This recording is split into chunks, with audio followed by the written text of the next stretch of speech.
Hello students. Hello. कैसे हो आप सभी बच्चों?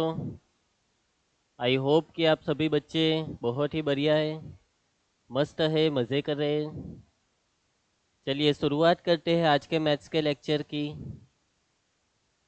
तो आज के मैथ्स के लेक्चर में हम एक नया चैप्टर स्टार्ट करने जा रहे हैं, chapter number 2, inverse trigonometric functions. Okay. तो देखो एनसीईआरटी टेक्स्ट बुक में ये आपका सेकंड चैप्टर है, एंड आपके स्कूल में भी आपने ये चैप्टर बहुत ही अच्छे से पढ़ लिया होगा, है ना। So second chapter inverse trigonometric functions, आज उसकी हम शुरुआत करने वाले हैं। तो आपको बहुत ही अच्छे से पूरे चैप्टर में ध्यान देना है। जो भी चीज़ें मैं सिखाने वाला हूँ उसे ध्यान से सुनना है, और आपको सभी चीज़ों के, सभी सवालों के जवाब भी देने हैं, है ना। अगर पॉसिबल हो तो मेरी एक आपसे रिक्वेस्ट है कि आप अपना कैमरा, अपना वीडियो चालू कर दो। वीडियो हो सके तो ऑन कर दो ताकि मैं आपको देख पाऊँ, है ना। तो हमारे बीच जो कम्युनिकेशन है, जो पढ़ाई है, वो और ज़्यादा अच्छे से हो सके। ठीक है। तो फिर चलिए शुरुआत करते हैं आज के लेक्चर की। सो inverse trigonometric functions, lecture number 1। आज हम क्या देखने वाले हैं? आज हम देखने वाले हैं इंट्रोडक्शन, एंड करने वाले हैं क्वेश्चंस की प्रैक्टिस। ठीक है। तो चलिए, तो देखो चैप्टर में हम ज़्यादा डिटेल में नहीं जाने वाले, थियरी के अंदर हम ज़्यादा से ज़्यादा क्वेश्चन की ही प्रैक्टिस करेंगे। वाई? बिकॉज जो थियरी पोर्शन है ना, वो तो आपने ऑलरेडी सीख लिया है, आपके स्कूल के अंदर आपको वो अच्छे से सिखा दिया है। ओके। तो हम बस थोड़ा ओवरव्यू करेंगे। जो भी कंसेप्ट है, जो भी फॉर्मूला है, उसे जल्दी से याद करेंगे और तुरंत ही क्वेश्चंस की प्रैक्टिस स्टार्ट करेंगे। Camera is not available, okay, no problem. चलिए, तो शुरुआत करते हैं। Domain and range of ITF, that is inverse trigonometric function. हम बात करने वाले डोमेन एंड रेंज की। ठीक है। तो देखो जितने भी ट्रिगोनोमेट्रिक फंक्शंस है ना, मतलब कितने, there are total 6 trigonometric functions: sine inverse, cos inverse, tan inverse, cot inverse, sec inverse and cosec inverse. ये जो 6 ट्रिगोनोमेट्रिक फंक्शंस है, उनके डोमेन एंड रेंज के बारे में पहले हम बात करने वाले हैं। ठीक है। तो देखिए, सबसे पहले हम एक टेबल बना देते हैं। जो टेबल हम बनाने वाले हैं उसमें फर्स्ट कॉलम है आईटीएफ, सेकंड कॉलम में domain, and in the third column range. तो चलिए, the first function is sine inverse. What is the domain of sine inverse? बताइए, what is the domain of sine inverse? आप पढ़ के आए हो भाई, सेकंड चैप्टर में आपके स्कूल में ये चीज़ आपको आपने पढ़ी है। एंड साथ में ये चीज़ें बोर्ड एग्जाम में भी आती हैं। बोर्ड एग्जाम में ये सवाल भी आ सकता है कि भाई साइन इनवर्स का डोमेन क्या है, टेन इनवर्स की रेंज क्या होती है। तो ये तो आपको याद होना ही चाहिए यार, है ना। सो साइन इनवर्स का डोमेन होता है closed interval -1 to 1। Similarly cos inverse का डोमेन भी वही होता है, closed interval -1 to 1। Sine inverse की रेंज क्या होती है, याद है आपको? What is the range of sine inverse? It is closed interval -π/2 to π/2। ठीक है। And what is the range of cos inverse? Cos inverse की रेंज क्या होती है? कॉस इनवर्स की रेंज होती है क्लोज्ड इंटरवल 0 to π। ठीक है, फर्स्ट एंड सेकंड क्वाड्रेंट। यहाँ पे -π/2 to +π/2, that is fourth and first quadrant. उसके बाद third, tan inverse and cot inverse, third and fourth. Tan inverse का डोमेन क्या होता है? The domain of tan inverse is R, and also the domain of cot inverse is R. What is the range of tan inverse? देखो एक बात याद रखो, sine inverse, tan inverse and cosec inverse, ये तीनों फ्रेंड्स है। तीनों के डोमेन, सॉरी, तीनों की रेंज एक जैसी है। उसके बाद cos inverse, sec inverse and the cot inverse, ये तीनों भी एक अलग सा एक ग्रुप है, तीन दोस्तों का ग्रुप, और इन तीनों की रेंज भी एक जैसी आपको देखने को मिलेगी। तो बात को समझो कि भाई जो साइन इनवर्स की रेंज है ना, वैसे ही रेंज टेन इनवर्स की होगी, लेकिन हाँ एक फर्क होने वाला है। साइन इनवर्स की रेंज में जो क्लोज्ड इंटरवल था ना, तो टेन इनवर्स की रेंज में इंटरवल ओपन होगा। ओपन इंटरवल -π/2 टू π/2, ठीक है। उसके बाद कॉट इनवर्स की रेंज क्या होती है? सो कौन कॉट इनवर्स किसका फ्रेंड है? कॉट इनवर्स है कॉस इनवर्स का फ्रेंड। सो कॉस इनवर्स की रेंज क्लोज इंटरवल 0 to π, तो वही रेंज कॉट इनवर्स की, लेकिन इंटरवल हो जाएगा open, open interval 0 to π। Number 5 और 6, sec inverse and cosec inverse. चलो डोमेन बता दीजिए जरा। What is the domain of sec inverse? R minus open interval -1 to 1. And what is the domain of cosec inverse? It is R minus of -1 to 1, ठीक है। अभी range sec inverse की range क्या है? Sec inverse की range जरा याद कीजिए। तो सेक इनवर्स की रेंज भाई, सेक इनवर्स किसका फ्रेंड है? कॉस इनवर्स का। तो कॉस इनवर्स की रेंज है क्लोज 0 to π, वहीं सेक इनवर्स के, लेकिन ये 0 से पाई के बीच में एक पॉइंट है π/2, वो π/2 रेंज में नहीं आता है। आपको π/2 आंसर में नहीं मिलने वाला। सिमिलरली कॉसेक इनवर्स वो साइन इनवर्स इनवर्स का फ्रेंड है, तो साइन इनवर्स की जो रेंज है ना, वही रेंज कॉसेक इनवर्स की है, क्लोज्ड इंटरवल -π/2 टू π/2, लेकिन इसमें से निकालना है आपको जीरो को निकाल देना है, ठीक है। तो ये सारी चीज़ें याद रखो, क्योंकि ये सारी चीज़ें इस चैप्टर में आगे चल के काम आएगी। एंड साथ में बोर्ड एग्जाम के अंदर भी इन चीज़ों में से सवाल आते हैं MCQ में, ठीक है ना। तो चलिए, तो क्वेश्चन की प्रैक्टिस करेंगे। फर्स्ट क्वेश्चन आपकी नज़रों के सामने, ध्यान से इस क्वेश्चन को देखना है, समझना है। तो क्या कहा है हमसे? The domain of the function, function को ध्यान से देख लो। ये जो फंक्शन है ना, उसका डोमेन क्या है बे? तो देखो, अब 4 ऑप्शन आपके सामने, और आपको फंक्शन का डोमेन फाइंड करना है। कैसे फाइंड करोगे आप? How can you find the domain of this function? बता दीजिए जरा। What is the function? जो फंक्शन है ना, उसे f(x) नाम दे देते हैं।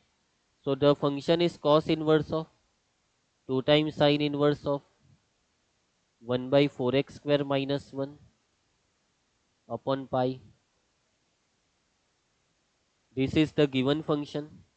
बात को समझना। देखो यहाँ पे सबसे पहले डोमेन का मतलब समझो। डोमेन का मतलब x की वैल्यूज, x की वो वैल्यूज जिसे इस फंक्शन में पुट करने पर कोई दिक्कत ना आए, x की वो सारी वैल्यूज जिसे इस फंक्शन में पुट करने पर आपको कोई ना कोई आउटपुट मिले। डोमेन का मतलब होता है इनपुट। और इनपुट कब इनपुट होता है? जब इनपुट को इनपुट करने पर आपको आउटपुट मिले, तो इनपुट इनपुट होता है। अरे सर, ये क्या कहना चाहते हो आप? तो इनपुट का मतलब ये होता है कि जो भी x की वैल्यू आप यहाँ पे पुट कर रहे हो ना, उसका कोई तो आउटपुट होना चाहिए, वही x की वैल्यू यहाँ पे अप्लाई करो। तो देखो यहाँ पे सिंपल सा मतलब है कि आप x की वो वैल्यू यहाँ पे अप्लाई करो जो साइन इनवर्स के डोमेन को सेटिस्फाई करे। बात समझ रहे हो ना? तो x की वो वैल्यूज आपको फाइंड करनी है जो साइन इनवर्स के डोमेन को सेटिस्फाई करे। साइन इनवर्स का डोमेन क्या है भाई? अभी मैंने थोड़ी देर पहले आपको बताया, the domain of sine inverse is closed interval -1 to 1। तो x की कौन सी वैल्यू यहाँ पे पुट करने पर ये जो पूरा ब्रैकेट है वो -1 से 1 के बीच में आपको आंसर देगा। उसके बाद सेकेंड चीज कि भाई यहाँ पे मान लो आपने x की जो भी वैल्यू पुट की और आपने सिंप्लीफाई किया, तो ये जो भी आपको मिलने वाला है, ये जो भी चीज आपको मिलने वाली है, वो कॉस इनवर्स के डोमेन को सेटिस्फाई करनी चाहिए। बात को समझिए भाई। यहाँ पे इंटरनल फंक्शन है साइन इनवर्स और एक्सटर्नल फंक्शन है कॉस इनवर्स। इन दोनों को सेटिस्फाई कराने वाली x की वैल्यू फाइंड करनी है। सबसे पहले x की वो वैल्यू जो साइन इनवर्स को सेटिस्फाई करे, उसके बाद x की वो वैल्यू की जो कॉस इनवर्स को भी सेटिस्फाई करे। बात समझ रहे हो? और पूरा खेल क्या है भाई? Sine inverse and cos inverse का डोमेन है क्लोज्ड इंटरवल -1 to +1, यानी ये जो पूरा ब्रैकेट है वो -1 से 1 के बीच में है। उसके बाद कॉस इनवर्स के बाद ये जो पूरा ब्रैकेट है वो -1 से 1 के बीच में है। बस ये गेम है, बस यही गेम है। तो देखना, सो फॉर डोमेन के लिए ये जो 1/4x² - 1 है, वो -1 to 1 के बीच में होना चाहिए, वो -1 to 1 के बीच में होना ही चाहिए। उसके बाद एक सेकेंड चीज, बात को समझना, सेकेंड चीज ये है कि भाई ये जो डिनोमिनेटर है वो कभी जीरो नहीं होना चाहिए। मैथ्स में कभी भी डिनोमिनेटर को जीरो मत होने दीजिए, क्योंकि जीरो डिनोमिनेटर अगर जीरो बन रहा है तो वो इनडिफाइनाइट हो जाएगा, ठीक है, वो नॉट डिफाइंड हो जाएगा। उसके बाद तीसरी चीज कि भाई ये जो पूरा है ना वो भी -1 से 1 के बीच में होना चाहिए। -1 लेस और equal to 2 times sine inverse of 1/4x² -1 upon pi less और इक्वल टू 1, ठीक है। अभी इन सभी इनइक्वालिटी को सॉल्व करना है। अभी ये वाली जो इनइक्वालिटी है वो उसे ब्रेक करना होगा सॉल्व करने के लिए। तो इसे अगर आप ब्रेक करोगे तो -1 लेस और equal to 4x² -1 and 1/4x² -1 इस लेस और इक्वल टू 1। तो बात को समझिए। तो आपको सॉल्व करना है इस फर्स्ट इनइक्वालिटी को, ये सेकेंड इनइक्वालिटी, ये थर्ड इनइक्वालिटी और ये फोर्थ। ये फोर्थ को आप कहोगे कि सर इसे हमने ब्रेक नहीं किया, तो इसके बारे में हम बाद में सोचेंगे, ठीक है। तो इन चारों को सॉल्व करना है, तो एक एक करके चारों को सॉल्व करेंगे, एक एक करके चारों को सॉल्व करेंगे। शुरुआत कर रहा हूं मैं, चारों को सॉल्व करने की शुरुआत कर रहा हूं मैं। एक एक करके चारों को सॉल्व करेंगे। फर्स्ट भाई कौन सी है, ये वाली इनइक्वालिटी, -1 लेस और इक्वल टू 1/4x² -1। ओके, सो -1 को राइट साइड पे ले जाइए तो 0 लेस और equal to 1/4x² -1 plus 1, cross multiply कर दो। 0 लेस और इक्वल टू 1 प्लस 4x² -1 को +1 से मल्टीप्लाई करो। यहाँ पे देखो ये +1 एंड -1 कट हो सकता है। So 0 is less or equal to, numerator is 4x², denominator is 4x² -1। ये जो इनइक्वालिटी है उसकी दोनों साइड को अल्टरनेट करने पर इसे लिखा जा सकता है 4x² by 4x² -1 which is greater और इक्वल टू 0। देयरफॉर अभी देखो ये जो न्यूमरेटर में 4 है उसे 0 के नीचे जाने दो, तो यहाँ पे x² अपॉन नीचे 4x² -1 के फैक्टर होते 2x -1 इंटू 2x + 1 इस ग्रेटर और इक्वल टू 0 के अपॉन में 4, 0/4 यानी वो 0 हो जाएगा। अभी ये जो पूरी इनइक्वालिटी है उसके जितने भी पॉसिबल फैक्टर है वो हमने निकाल दिए। अभी हमें इस पूरी इनइक्वालिटी को सॉल्व करना है, जिसकी मेथड है wavy curve method. Wavy curve method में आपको क्या करना है, नंबर लाइन ड्रॉ करनी है। नंबर लाइन पे टोटल कितने पॉइंट्स है, देखो ये एक पॉइंट, ये सेकंड और ये थर्ड, टोटल 3 पॉइंट्स है, ठीक है। First point, second point and the third point, plus infinity minus infinity. अभी देखो x की वैल्यूज यहाँ पे पुट करनी है तीनों में, सबसे छोटी वैल्यू, उससे बड़ी और सबसे बड़ी। कौन से नंबर पर x² 0 होता है, तो 0 का स्क्वायर 0, तो x की एक वैल्यू 0 है जो इन तीनों में से किसी एक पे रखनी है। या ये वाला ब्रैकेट x की कौन सी वैल्यू पे 0 बनेगा, तो 2x -1 को 0 मान लो तो x इक्वल टू 1/2, और इसे 0 मान लो तो x इक्वल टू -1/2। तो x की 3 वैल्यू कौन सी है, 0 +1/2 एंड -1/2। सबसे छोटी वैल्यू -1/2 यहाँ पे -1/2, उससे बड़ी वैल्यू 0 और सबसे बड़ा 1/2। अभी देखो यहाँ पे बात को समझिए। अभी ये सबसे पहले चेक करो क्या ये जो 3 पॉइंट्स है वो क्या इस इनइक्वालिटी को सेटिस्फाई करते हैं। तो जो डिनोमिनेटर जिस पॉइंट पे 0 होता है उस पॉइंट को मत कंसीडर करो। डिनोमिनेटर 1/2 एंड -1/2 पे 0 होता है, तो ये जो दोनों पॉइंट्स है वो इस इनइक्वालिटी को सेटिस्फाई नहीं करते। क्या ये 0 सेटिस्फाई करेगा, तो देखो 0, न्यूमरेटर 0 पे 0 बन रहा है, 0 का स्क्वायर 0 एंड बीच में ग्रेटर और इक्वल है, यानी न्यूमरेटर जिस भी पॉइंट पे 0 बन रहा है उस पॉइंट को कंसीडर करना है। तो इस 0 को हम कंसीडर करेंगे, तो 0 को मैंने डार्क किया, इन दोनों को डार्क नहीं करूंगा क्योंकि इन दोनों को कंसीडर नहीं करना। अभी यहाँ पे जो राइट साइड 1/2 की राइट साइड है वहां पे कंपलसरी प्लस ही होता है, प्लस से शुरुआत होती है, शुरुआत प्लस से होती है। उसके बाद देखो ये जो x² है ना, तो x की कौन सी वैल्यू यहाँ पे हमें हमें मिली थी 0, तो जीरो पे साइन रिपीट करनी है, जीरो पे साइन को रिपीट। ठीक है, बस जीरो पे साइन रिपीट होगी, लीनियर फैक्टर पे साइन रिपीट नहीं होती। यानी 1/2 एंड -1/2 पे साइन चेंज, तो ये प्लस का माइनस, अभी जीरो पे माइनस को रिपीट करना होगा क्योंकि जीरो के ऊपर स्क्वायर है। अगर पावर इवन है तो साइन रिपीट करो, तो इस माइनस को रिपीट। अब ये -1/2 यहाँ से आया, वो लीनियर है, तो लीनियर पे साइन चेंज। ठीक है, ग्रेटर और इक्वल टू जीरो का मतलब जो जो पॉजिटिव पोर्शन है वही कंसीडर करो। So the positive portion is the solution. So ये वाला पार्ट, ये वाला पार्ट, एंड जीरो को कंसीडर करना है ना, क्योंकि जीरो पे जीरो हो रहा था। ठीक है, चलो उसके बाद अभी देखो, ये फर्स्ट के सॉल्यूशन है जो ग्रीन हाईलाइट है, और ये जो जीरो वाला पॉइंट है वो फर्स्ट का सॉल्यूशन है, नंबर 1। अभी नंबर 2 को सॉल्व करो। Solution for 2, second inequality is 1/4x² - 1 is less और इक्वल टू 1। चलो सॉल्व करेंगे, तो 1 को लेफ्ट साइड पे लेके आइए। 1/4x² - 1 -1 लेस और इक्वल टू 0, क्रॉस मल्टीप्लाई कर दो। 1 माइनस 1 से मल्टीप्लाई करोगे तो -4x² + 1 अपॉन 4x² - 1 लेस और इक्वल टू 0।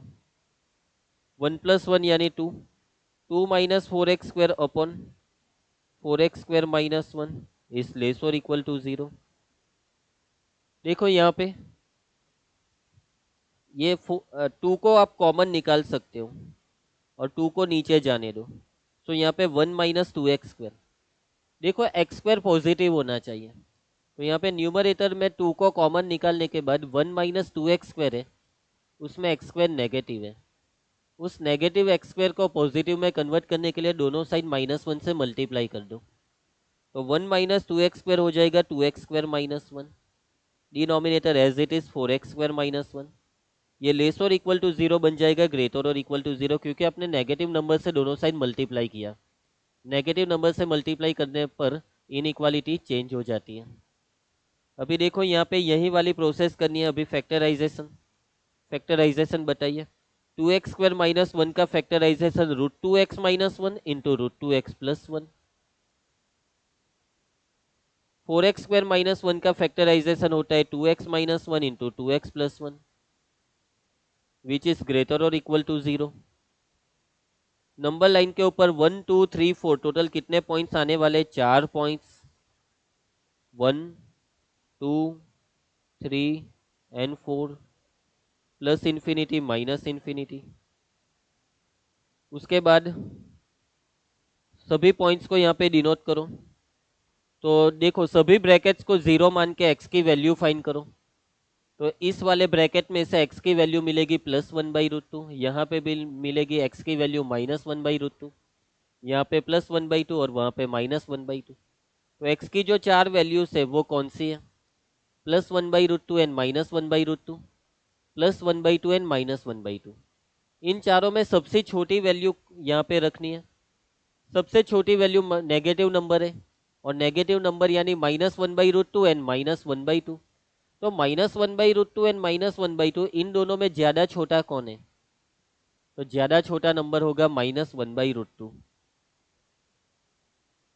उसके बाद यहाँ पे -1/2, उससे बड़ा नंबर +1/2 एंड सबसे बड़ा नंबर 1/√2 होगा। ठीक है, प्लस से शुरुआत करनी है। साइन कब रिपीट होती है? जब पावर इवन होती है। यहाँ पे सभी के पावर ऑड है, ऑड पावर पे ऑलवेज साइन चेंज होती है। तो यहाँ पे प्लस का माइनस, माइनस के बाद प्लस, माइनस और प्लस। ग्रेटर और इक्वल टू 0 का मतलब आपको प्लस वाले आंसर को ही कंसीडर करना है, माइनस वाले को कंसीडर नहीं करना, बस प्लस वाले को कंसीडर करो बच्चों।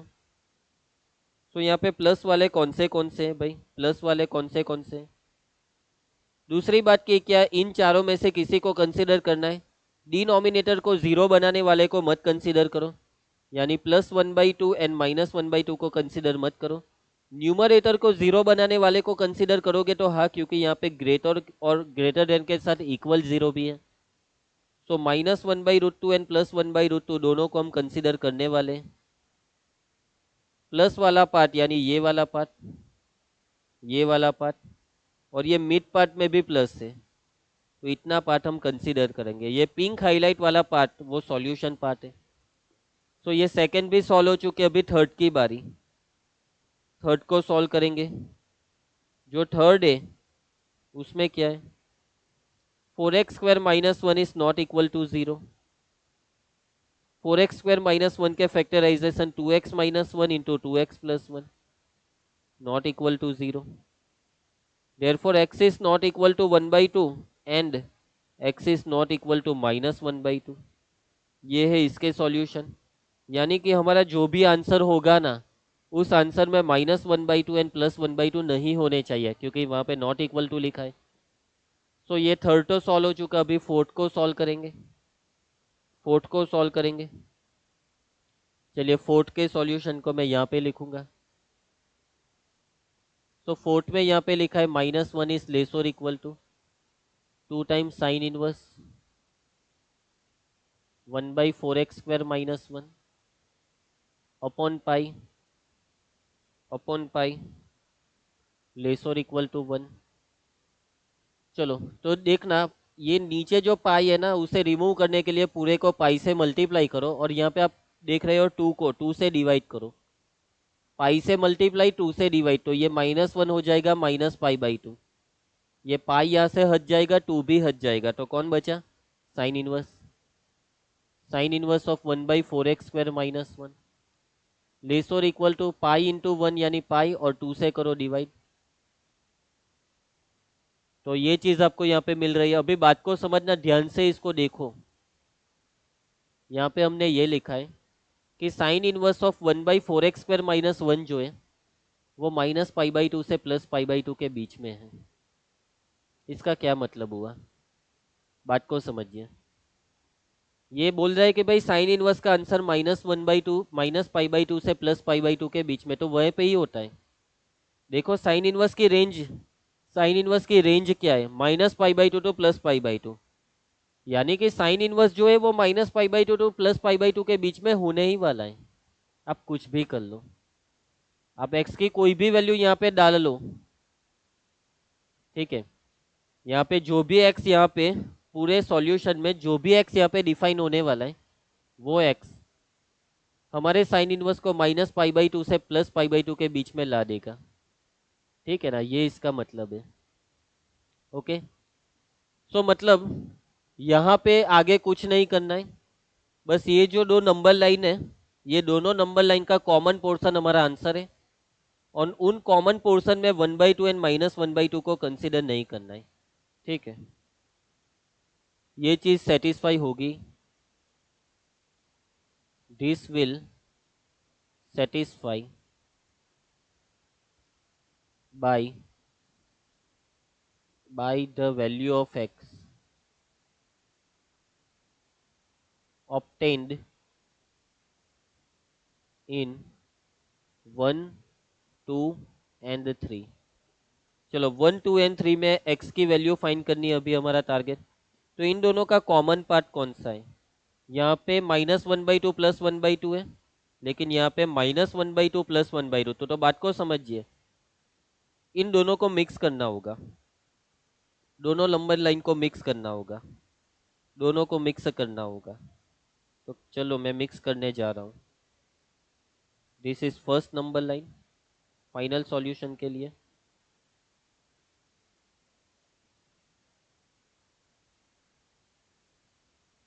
जगह कम पड़ रही है।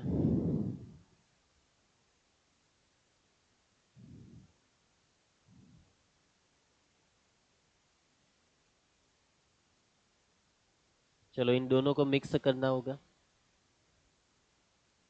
तो बात को समझिए, this is first number line, यहाँ पे 1/√2 है, उसके बाद -1/2, उसके बाद +1/2 +1/√2 प्लस इन्फिनिटी माइनस इन्फिनिटी।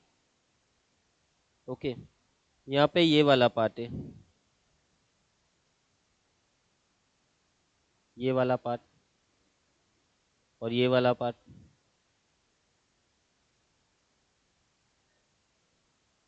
और ये सेंटर पार्ट। चलो, उसके बाद ये वाली नंबर लाइन, ये वाली जो नंबर लाइन है उसको समझिए, उसमें कौन सा पार्ट है? तो -1/2 से छोटे वाला, ये -1/2, -1/2 को कंसिडर नहीं करना, यानी ये वाला पार्ट। फिर यहाँ पे 1/2 को कंसिडर मत करना, लेकिन उससे आगे का पार्ट। और जीरो को कंसिडर करना है, जीरो यहाँ पे बीच में होगा, ठीक है, यहाँ पे कहीं पे होगा zero. So common part is the solution. दोनों में कॉमन कौन है? तो ये वाला पार्ट दोनों में कॉमन है, ये वाला पार्ट दोनों में कॉमन है। क्या ये वाला पार्ट दोनों में कॉमन है? नो भाई, व्हाइट एंड पिंक जहाँ पे मिक्स हो रहे हैं वो, और ये जो पॉइंट है वो दोनों में कॉमन है, तो ये सॉल्यूशन है। This is domain, this is domain. So domain में देखना ये वाला पार्ट, यानी कि ओपन -∞ टू क्लोज 1/√2 यूनियन, फिर ये वाला पोर्शन क्लोज 1/√2 टू इंफिनिटी, और उसमें डालो इस जीरो को। This is the answer, this is the answer which you can see in option D. समझे? ये है प्रोसेस। आंसर आ चुका है। क्वेश्चन काफ़ी, सॉल्यूशन काफ़ी लंबा था, लेकिन मैंने आपको पूरा सॉल्यूशन समझाने की पूरी कोशिश की है। सो आई होप कि आपको समझ आया होगा। शायद आपको टफ लगा हो तो ना भी समझ आया हो। देखो, नॉर्मली आपको ये लेंदी क्वेश्चन लग सकता है क्योंकि आपने इस टाइप के क्वेश्चन की पहले कभी शायद प्रैक्टिस ना की हो। अगर आप डेडिकेटेडली जेई की प्रैक्टिस करोगे ना, तो आप 3 से 5 मिनट के अंदर इस क्वेश्चन को खुद से सॉल्व कर सकते हो, है ना? आप बोलोगे कि सर आपको यह अभी 20 से 25 मिनट लग गई, तो हमसे कैसे 5 मिनट में सॉल्व हो पाएगा? क्योंकि देखो, मुझे सारी चीज़ों को स्टेप बाय स्टेप समझानी होती है। अगर मैं बिना समझाए पूरा सॉल्व कर दूंगा ना, तो मैं 2 मिनट में ही आंसर आपको निकाल के दे दूंगा। बात को समझिए। तो चीज़ों को समझाने का टाइम लगता है, सॉल्यूशन का टाइम नहीं लगता। चलिए देखो, तो नेक्स्ट क्वेश्चन पे चलते हैं। ये वाला क्वेश्चन शायद आपको इजी लगेगा। आपको इनवर्स ट्रिगोनोमेट्री के रिगार्डिंग जो भी फॉर्मूला है जो आपने एनसीईआरटी में पढ़ी है वो आपको थोड़ी याद तो होगी। चलिए क्वेश्चन को सॉल्व करते हैं। सिंपल सा क्वेश्चन है, find the value of this expression. ये वाला जो एक्सप्रेशन है उसकी वैल्यू कैसे फाइंड करोगे आप? 10 1/4 साइन इनवर्स ऑफ √63/8। देखो, जब भी इस टाइप का कोई भी क्वेश्चन आता है ना, तब क्या करना है, उसकी प्रोसेस एनसीईआरटी में भी इस टाइप के क्वेश्चन आते हैं। तो ये जो पार्ट है ना, ये ब्रैकेट के अंदर जो साइन इनवर्स वाला पार्ट, उसे थीटा कंसीडर करो। अगर आप इसे थीटा कंसीडर करोगे तो ये जो पूरा एक्सप्रेशन है वो बन जाएगा 10, यहाँ पे थीटा और नीचे 4, यानी ये 10θ/4। यानी कि आपको अभी 10θ/4 की वैल्यू फाइंड करनी है।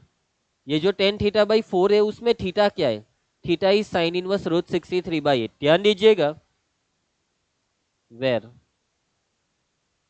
Theta is equal to sine inverse of √63/8। ठीक है, देयरफॉर इस साइन इनवर्स को लेफ्ट साइड पे लेके आइए तो ये बन जाएगा साइन थीटा इक्वल टू √63/8। तो बात को समझिएगा, आपके पास साइन थीटा की वैल्यू आ चुकी है, ये साइन थीटा है, और आपको चाहिए tan θ/4। आपको चाहिए tan θ/4। तो साइन थीटा की मदद से tan θ/4 को कैसे फाइंड करोगे आप? साइन थीटा की मदद से tan θ/4 को कैसे फाइंड करोगे? तो देखो, यहाँ पे आपको याद करनी है 11th की फॉर्मूला, 11th की फॉर्मूला। ठीक है, θ/4 को थीटा से कनेक्ट करने वाली कोई डायरेक्ट फॉर्मूला तो नहीं है, लेकिन टुकड़ों में आपको थीटा तक पहुंचना है। θ/4 से थीटा तक पहुंचने के लिए आपको टुकड़ों में काम करना है। तो पहले θ/4 को θ/2 बनाओ, यानी डबल करो। एंगल को डबल करने वाली फॉर्मूला याद करो, जल्दी से tan वाली कोई फॉर्मूला याद करो, जल्दी याद करो, जल्दी फॉर्मूला याद करके बोलो tan वाली कोई फॉर्मूला जो एंगल को डबल कर दे। वो फॉर्मूला है tan² θ/2, जिसकी फॉर्मूला क्या होती है? बोलो, 1 - cos θ/1 + cos θ। याद आया कुछ? ये जो फॉर्मूला है ना वो थीटा बाई टू को थीटा बना रहा है, यानी एंगल यहाँ पे डबल हुआ, थीटा बाई टू डबल होके हो गया थीटा। ठीक है, तो अभी देखना यहाँ पे स्क्वायर है, लेकिन हमें स्क्वायर नहीं चाहिए, तो लास्ट में हम उसे रिमूव करेंगे। तो हमें फाइंड करना है टेन थीटा बाई फोर। तो ten square theta by four की फॉर्मूला क्या बनेगी, जल्दी इसे देख के यहाँ पे लिखवाओ। तो वन माइनस कॉस, फिर थीटा नहीं लिखना, थीटा बाई टू का थीटा हुआ, तो थीटा बाई फोर का क्या होगा, डबल करो, थीटा बाई फोर का डबल होता है थीटा बाई टू, अपॉन में वन प्लस कॉस, उसके बाद थीटा की जगह पे लिखना होगा थीटा बाई टू। तो ये इस फॉर्मूला में कॉस थीटा बाई टू की वैल्यू डालो। अभी कॉस थीटा बाई टू, आपके दिमाग में सवाल होगा कि sir cos theta by to तो है नहीं हमारे पास तो साइन थीटा है। तो अभी थीटा का थीटा बाई टू से कनेक्शन, मतलब अभी आपको ये सोचना है कि हम कॉस थीटा बाई टू को कैसे फाइंड करें। अभी आपको सोचना होगा कॉस थीटा बाई टू को फाइंड करने के बारे में। So cos theta by two को फाइंड करने की फॉर्मूला है cos square theta by two equal to one plus cos theta upon two. ये मत बोलना कि सर आप ये फॉर्मूला कहाँ से लेके आ रहे हो, ये 11th में आपके सर टीचर ने आपको लिखवाई थी, सिखाई थी, और इसका रत्ता भी मरवाया था। ठीक है, अभी इस फॉर्मूला में चाहिए कॉस थीटा, लेकिन हमारे पास है साइन थीटा, तो अभी यहाँ पे कोई दिक्कत नहीं है, क्योंकि साइन थीटा में से कॉस थीटा को फाइंड किया जा सकता है बाय यूजिंग ट्राइंगल मेथड। ये एंगल हमारे लिए थीटा है। साइन थीटा मतलब होता है ऑपोजिट अपॉन हाइपोटेनियस, तो थीटा के ऑपोजिट साइड √63 और हाइपोटेनियस की value 8। So this adjacent side will be, 8 का स्क्वायर होता है 64, इसका स्क्वायर होगा 63, 64 माइनस 63 हो जाएगा 1, 1 का square root 1। So cos theta चाहिए था, so cos theta equal to adjacent upon hypotenuse that is 1/8। Cos theta आ चुका है 1/8। देखो, जो भी मुझे समझाना था वो समझाने की प्रोसेस खत्म, अभी ओनली एंड ओनली कैलकुलेशन, बस वैल्यू सभी कॉस थीटा इक्वल टू 1/8 वहां पे पुट करो, वहां से कॉस थीटा बाई टू जो मिलेगा वो यहाँ पे पुट करो, और यहाँ पे जो मिलेगा वो आपका आंसर है। बात समझे, प्रोसेस मैंने आपको डिटेल में समझा दी है। चलो अभी कैलकुलेशन पे फोकस करो। तो cos square theta by two equal to one plus cos theta की वैल्यू हमने फाइंड की 1/8 अपॉन में 2, therefore cos square theta by two equal to कितना होगा, 9 बाई ये 8 इंटू टू यानी 16 हो जाएगा। स्क्वायर को रिमूव करो, तो यहाँ पे 9 का स्क्वायर रूट 3 और 16 का स्क्वायर रूट 4, प्लस और माइनस होता है, लेकिन हम प्लस को कंसीडर करेंगे, माइनस को नहीं। क्यों, क्योंकि हम पॉजिटिव वैल्यूज के साथ काम करें। देखो यहाँ पे साइन इनवर्स के अंदर जो भी है वो पॉजिटिव है, यानी कि हम अभी फर्स्ट क्वाड्रेंट में खड़े हैं, और फर्स्ट क्वाड्रेंट में सारी वैल्यू पॉजिटिव आपको मिलेगी। अभी cos थीटा बाई टू की वैल्यू 3/4 आ चुकी है, वो वैल्यू यहाँ पे पुट कर दो। सो 1 minus cos theta by to की 3/4 अपॉन में 1 प्लस 3/4, सॉल्व करो। 4 4 इंटू 1 यानी 4, 4 माइनस 3 यानी 1/4, और ये हो जाएगा 7/4। 4 को करो कट, तो आंसर आ रहा है टेन स्क्वायर थीटा बाई 4 का आंसर आ रहा है 1/7। So tan theta by two equal to, square को रिमूव करो, तो ये हो जाएगा 1/√7, और पॉजिटिव को ही कंसीडर करेंगे यहाँ पे थीटा बाई 4। तो ये रहा आंसर 1/√7, जो यहाँ पे आपको आप देख सकते हो 1/√7 को। अंडरस्टूड, समझ आ गया आपको पूरा सॉल्यूशन, इजी। ठीक है, ये क्वेश्चन इजी था। चलो उसके बाद नेक्स्ट क्वेश्चन को देखते हैं। इजी क्वेश्चन आपके सामने है, एक बहुत ही इजी क्वेश्चन आपके सामने है, ध्यान से देखो। cos inverse x plus cos inverse y plus cos inverse z equal to 3 pi, then find the value of this expression. ये जो एक्सप्रेशन आपके सामने है उसकी वैल्यू फाइंड करो। तो सोचिए, this is given and this is to find. जो गिवन है ना वो क्या है, cos inverse x plus cos inverse y plus cos inverse z equal to 3 pi, this is given. थोड़ी बुद्धि दौड़ाओ,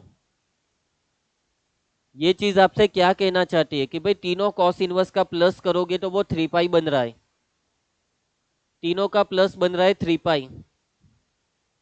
cos इनवर्स की रेंज क्या थी, what is the range of cos inverse, जरा याद तो करो.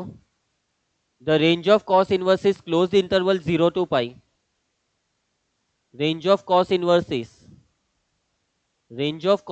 इज क्लोज्ड इंटरवल 0 to पाई. यानी कि कॉस इनवर्स का जो भी आंसर होगा वो मैक्सिमम पाई है, मिनिमम 0 है. यानी ये जो तीनों कॉस इनवर्स है उसका मैक्सिमम आंसर पाई ही होगा, और तीनों का सम हो रहा है 3 पाई. तो बात को थोड़ा समझने की कोशिश करो कि इन तीनों का सम 3 पाई कब कब पॉसिबल है. जब तीनों पाई के बराबर हो. तीनों के तीनों की वैल्यू पाई होनी ही चाहिए. इन तीनों की मैक्सिमम वैल्यू पाई का सम ही 3 पाई हो सकता है. इन तीनों का सम 3 पाई कब पॉसिबल है, अगर तीनों पाई के बराबर हो. तीनों के तीनों पाई हो जाने चाहिए. ये तीनों पाई होने चाहिए क्योंकि पाई से बड़े हो नहीं सकते, और अगर पाई से छोटे होंगे तो तीनों का सम 3 पाई नहीं होगा. So cos inverse x equal to pi, cos inverse y equal to pi, cos inverse z equal to pi. If cos inverse x equal to pi, then we can write x equal to cos a pi. Similarly, y equal to cos a pi and z equal to cos pi. What is the value of cos pi? Cos 0 होता है 1, cos pi होता है -1. तीनों की वैल्यू -1. क्या find करना था, जरा एक बार क्वेश्चन में नजर तो डालो. ये चीज आपको फाइंड करनी थी. x raise to 2012 plus y raise to 2012 plus z raise to 2012 plus 1 upon x raise to 2011 plus y raise to 2011 plus z raise to 2011. X y z की वैल्यू -1 पुट कर दो. तीनों की वैल्यू -1 है. -1 की पावर 2012 वो हो जाएगा +1 क्योंकि इवन पावर है. अगेन -1 की 2012 पावर वो +1, एंड यहाँ पे भी +1.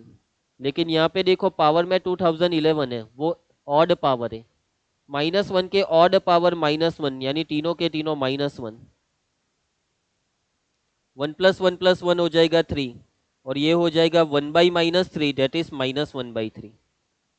3 इंटू 3 9, 9 - 1 करोगे तो 8, 8/3 is our answer. Option D is the correct answer. समझे आप? अंडरस्टूड? इजी है भाई. देखो कुछ नहीं है, बहुत इजी है. चलो जल्दी से ये वाला क्वेश्चन सॉल्व करेंगे. If 0 less than x less than 1, then what is the value of this expression. पूरे एक्सप्रेशन को ध्यान से देख लो. स्क्वायर रूट के अंदर है 1 + x² into x cos of cot inverse x plus sine of cot inverse x whole square -1 to the power 1/2. How can you find the value of this expression. Focus करो इन दोनों पे, cos of cot inverse x and sine of cot inverse x. इन दोनों के वैल्यू के बारे में सोचना है. cos of cot inverse x and sine of cot inverse x की वैल्यू आप ट्राइंगल के हेल्प से फाइंड कर सकते हो.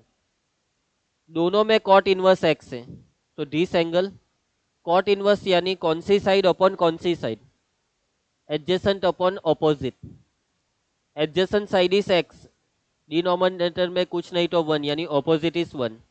Adjacent is x, opposite is 1. Then what will be the value of hypotenuse? It will be square of both, sum of square of both these. Square root of 1 plus x square. दोनों के square का सम. ठीक है. So this square root of 1 plus x square as it is. This x is also as it is. देखो ये cot inverse के लिए triangle आपने ड्रॉ किया है जिसकी कॉस वैल्यू आपको चाहिए. तो कॉस की फॉर्मूला, कॉस की formula adjacent upon hypotenuse. This is adjacent side x and the value of hypotenuse is square root of 1 plus x square. तो ये जो मैंने वैल्यू लिखी है वो कॉस, ये पूरे की वैल्यू है. बात को समझे ना. Similarly what is the formula for sine, opposite upon hypotenuse. Opposite is 1 and hypotenuse is square root of 1 plus x square whole square -1 to the power 1/2. Understood? This square root of 1 plus x square as it is, x into x square upon square root of 1 plus x square as it is, plus this this all thing as it is. Next step, bracket को simplify करते जाइए, बस अभी simplification की पूरी process है, कुछ नहीं है, बस सिंप्लीफाई करते जाओ, आंसर लाते जाओ। बेसिक सा सिंप्लीफिकेशन है। Denominator is same, therefore we add numerator, so the addition of numerator will be x square plus 1.